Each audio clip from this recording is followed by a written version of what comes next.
Welcome back to Family Feud. Nanalo na kanina ng 100,000 ang Horizon. Ngayon, maglalaro na po sila dito sa Fast Money.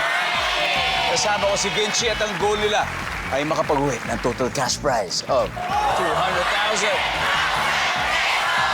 And of course, Vinci, may 20,000 din sa napiling charity.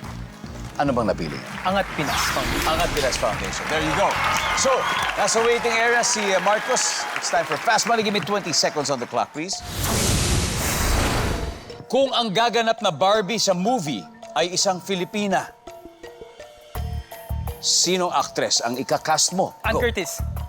Pagkaing madalas lutuin kapag nagka-camping. Kalabasa. Posibleng hindi mo nasingilin kapag umutang sa'yo, sino? Kapatid mo. Bukod sa taho, ano pang paninda ang isinisigaw ng tindero o tindera kapag inilalako? Balot. On a scale of 1 to 10, gaano ka ka-close sa mga kapatid mo? 10.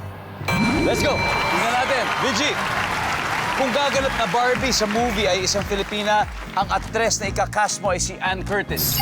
Ang sabi na survey kay Ann Curtis ay... Meron. Pagkain madalas lutuin kapag nagka-camping, kalabasa. Healthy. Healthy. At least, Favorite yan. malinaw ang mata. Oo, malinaw. Diba? Pag madilim, Tama. madilim sa camping, malinaw ang mata mo. Ang sabi ng survey sa kalabasa ay... Yes! Posibleng di mo nasingilin kapag umutang sa'yo ang iyong kapatid. Survey?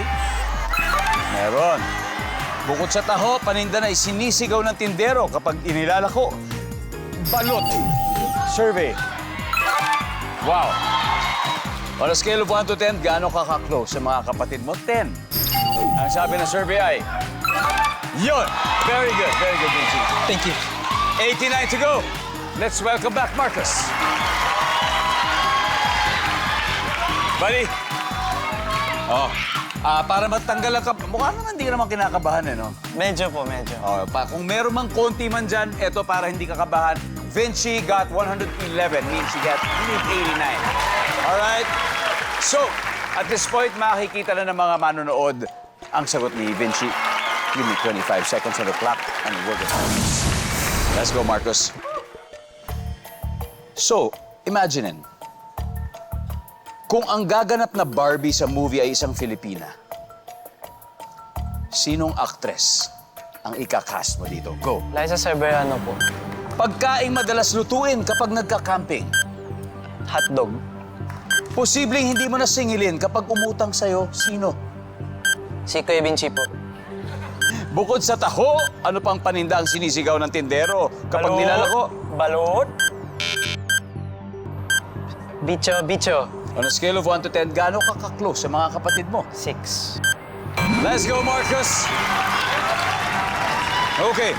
So kung ang gaganap na Barbie sa movie ay isang Filipina, sinong actress ang ikakast mo? Liza Soberano. Ang sabi ng survey ay... Wow! Ang top answer ay Marian Rivera.